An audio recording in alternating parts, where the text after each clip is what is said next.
उनके यहाँ से जितना कुछ मिल जाए करा उतना ही अपने बेचारे खा ले शाम को माँ बेटा दोनों। बस एक दिन सकट का व्रत आया तो उसकी ताई चाची गई लड़के को भड़काने लगी कि तू तो चला जा रोज बेटा, तू तो सारे दिन जंगल में रह और तेरी माँ तो यहाँ चाट पकोड़े पूड़ी कचौड़ी सब बना बना के खावे। कि ना मेरी माँ तो ऐसे ना करती, कि ना करे तो ऐसे करिए जो जो इस टाइम रोज आता है उस टाइम मत आइए, उससे पहले आ जाइए। मैं ठीक है। बस उतना था सकट का व्रत। अब कुदरती जब आया तो उसकी माँ तिल चटकारी पूड़ी उड़ी बना रही तो कहने लगा माँ मेरी ताई चाची तो सही कह रही है, मुझे झूठ ना बोल रही, तुम तो मुझे तो हवा भी ना लगन देती, ना बताती, ना मेरे लिए बना के रखती और खुद खाओ तुम। मैं तो सही कह रही, मुझे तो आज पता चली है। अरे मैं तो घर छोड़ के जा रहा हूँ। मैंने कहा ना बेटा आज सकट का व्रत है, मैं तेरे नाम का ही व्रत कर रही हूँ, मैं ऐसे कभी ना करती है ही ना कुछ भी, तो मैं कहाँ से करूँ। जो कि ना झूठ बोलो, मैं तो जा रहा हूँ घर छोड़ के ठीक है। अब वो जो भैया घर छोड़ के जान लगा, कहने लगी ये मेरे कहानी सुने के तिल है, इन्हें ले जा तू, और जहाँ भी तुझे कोई दिक्कत आवे इन्हें छिड़क दिए कि मेरी माँ ने अगर मेरे नाम का व्रत करा हो तो भैया मुझे ये कोई नुकसान नहीं करने देंगे, कहीं भी हर जगह बचाएंगे। कि ठीक है।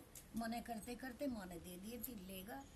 बस चलता चलता दूर जंगल में पहुँच गया तो बस एक शेर घूमता फिर रहा।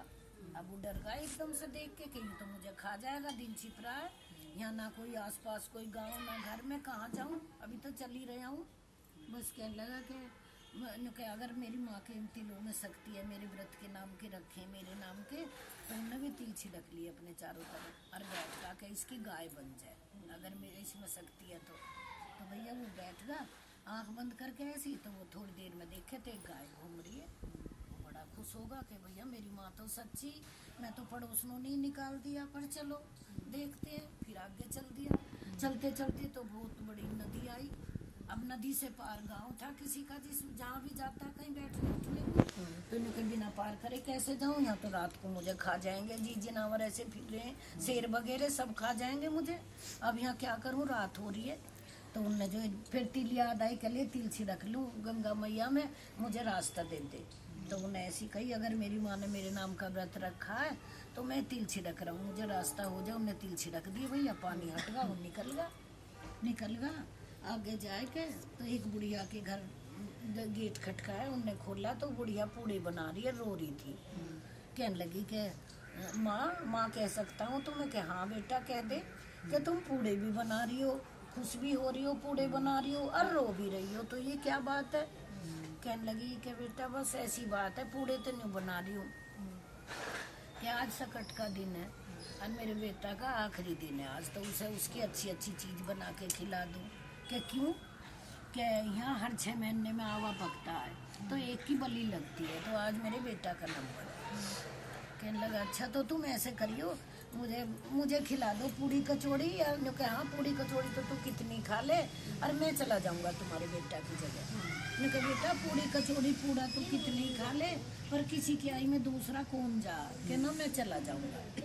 बस वो जो है जब खा लिए खूब पेट भर के तो नींद आ गई, वो सोगा कि माँ जब वे आवे तो मुझे जगा दिए। वो सोगा। फिर उनके सिपाही आए राजा के, तो वो कभी उधर मारे बल्ला से, कभी तो जगाना कुंडा खटकावे, डरे जगाती हुई के दूसरे के लाल को भेज रही हूँ अपने की जगह। फिर भी उन्होंने कैरा जी करके भैया जगा दिया, उठ के आगा। कहते तो ठीक है मैं जा रहा हूँ, तिल लेगा साथ में। बस वहाँ जाए के कहने लगे कि वो हवा निकाल लिया पक्का, उनको और लगा देंगे। तो वो जो है उनने अपने चारों तरफ तिल रख के और बैठ गया वहाँ पे, बैठ गया, उसके ऊपर नांद उल्टी लगा दी। बस बैठ गया, कहने लगा अब इसके ऊपर लगा दो आवा। लगा दिया तो बस ऐसी बच्चे किसी के गिल्ली बल्ला खेल रहे थे ऐसी आस पड़ोस में। तीसरा ही दिन था तो उन्होंने ऐसे मारी तो आवे में लग गई, तो खन्ने देसी आवाज आई। सब कहने लगे आवा कैसे पक गया, ये तो 6 महीने में पके हर बार। अब के क्या है भैया, क्या चमत्कार है इसमें? बस राजा को बुलाया, सारी प्रजा इकट्ठी होगी कि 3 दिन में आवा कैसे पक गया। राजा कहने लगा कि इसे निकाल लो चलो। तो जब धीरे धीरे वे उठा रहे घड़े पके निकाल के, तो अंदर से आवाज आ रही धीरे से। बस वे उठाते कहने लगे महाराज यहाँ तो कोई भूत बला है, हम नहीं उठाएंगे, सब दूर भाग गए। राजा ने तलवार निकाल ली, खड़ा हुआ कि तुम निकाल लो जो भी कुछ है, मैं खड़ा हूँ तुम्हारे साथ। बस देखे तो जब आवा हट गया नांद हटाई तो इन्हें कहा मुझे मारो मत, मैं तो ऐसी तुम्हारे जैसा ही आदमी हूँ। मैं ऐसे ऐसे अपनी माँ से गुस्से में लड़के चला आया अपने घर से निकल के, और मैं तो आम आदमी हूँ, मैं कोई ना भूत ना भला है, मुझे मारो मत। क्या ठीक है। तो राजा कहने लगा मैं तो अपनी लड़की की शादी इससे करूँगा फिर। कि भाई आवा कभी नहीं पका, 3 दिन में आवा पक गई तो कोई चमत्कार है, अच्छा बढ़िया अच्छा लड़का है, और मेरी लड़की की शादी नहीं हो पा रही। क्यों आवा जिसको भी मतलब कमरे में सुआवे तो पाता ही ना, मरा ही पावे। तो वो उससे लड़के से तो बताई ना ये बात। कहने लगे कि तो चल मैं अपनी लड़की की शादी करूँगा, हमारे घर चल तू। कहने लगा महाराज मैं तो कुछ काम धाम भी नहीं करता कि कोई बात ना पड़े, मुझे अच्छा लगे तो मैं करूँगा। उसकी माँ रानी को भी रानी भी नहीं कहने लगी वो भी कि बेटा मैं बेटा बना के ठंडी सी लग रही है ना, हमारा बतेरी धन दौलत है, हम अपने आप पाल लेंगे, हमारे बतेरा हमारे धन की कमी नहीं है, बस दामाद की कमी है। बस कहने लगा ठीक है। तो बस चले गए, जाए के मतलब शादी कर दी, शादी लड़की की शादी करके तो भैया वहाँ फिर वे सो गए अंदर जाके। तो उन्हें अपने चारों तरफ तिल रख लिए, फिर भी वो जगता सा रहा। तो रात को सही 12 बजे लड़की के मुंह में से नागन निकली। अब नागन निकली तो पहले तो वो डरा, फिर कहने लगा तेरे ऊपर तो तिल है भाई, माँ की छाया तुझे कुछ ना हो। उनने जो है वो निकलती 2-3 पीस कर दिए, उसके तलवार थी या कुछ था हाथ में, और करके और वहीं सिराने रख दी।